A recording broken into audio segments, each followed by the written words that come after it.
How's it going, Preston Outdoors fans? Welcome back to another video. I'm your host here, Ethan Preston, and in this video it's going to be another fishing trip here. I know we're having some tough times with quarantine and all that other crap, but it's actually, I was looking through the hard drive on my computer and I found these clips from, I think it was 1.5 years to almost 2 years ago on a fishing trip I did, and I was targeting smallmouth bass. I want to apologize for the audio. It was a super windy day and I had a different GoPro housing mount and stuff that I do compared to what I do now, so I want to apologize for the audio. There was a fun fishing trip, caught my first smallmouth on a spinnerbait and stuff like that, so it was a learning experience for me. But I hope you learned something and are excited about get out and fishing. Stay tuned, thanks for watching.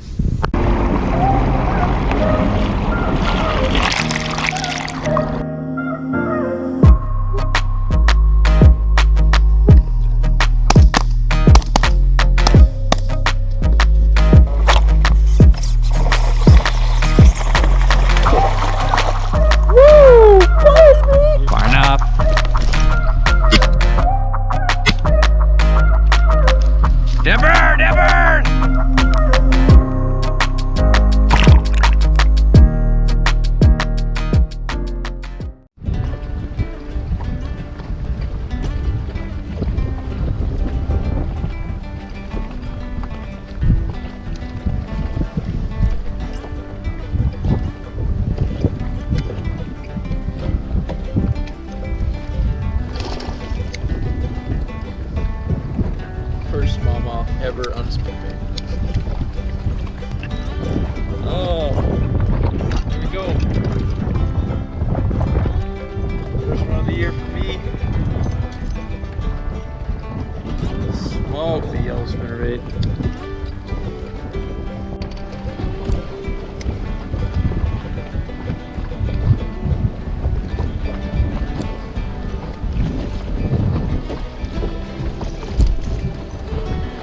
Another little tank on a spinnerbait.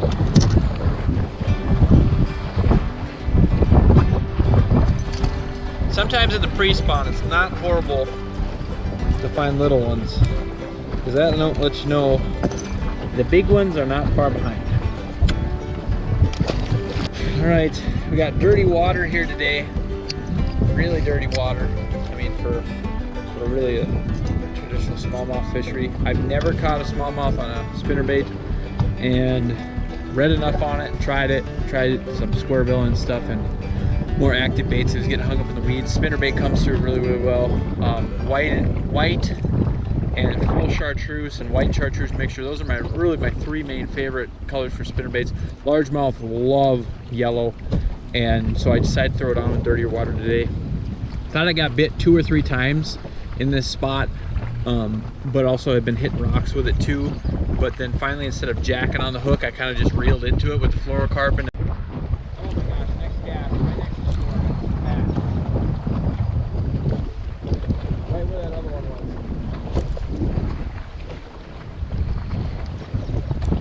Another little guy. Same spot.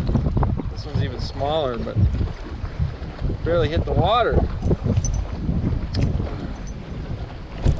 Mwah. God, smallies are cool. So thank you guys for watching. Thanks for making it this far in the video. Like I said, I apologize for the audio crappiness with the wind noise and stuff like that. But I got some questions in the past on what kind of spinnerbaits I'm running. And again, this is the first time that I caught smallmouth on a spinnerbait a couple years ago. Now it's predominantly come to be a really, really good search bait for me. I use it for largemouth all the time, but for some reason I just never used it for smallmouth. I don't know what the reason was. But I caught them on this spinnerbait here. It's your chartreuse. It's got one Colorado and one willow leaf blade on there. And these are Northland Tackle Reef Runners. Just some of the cheaper spinnerbaits that I've been throwing since I was a kid.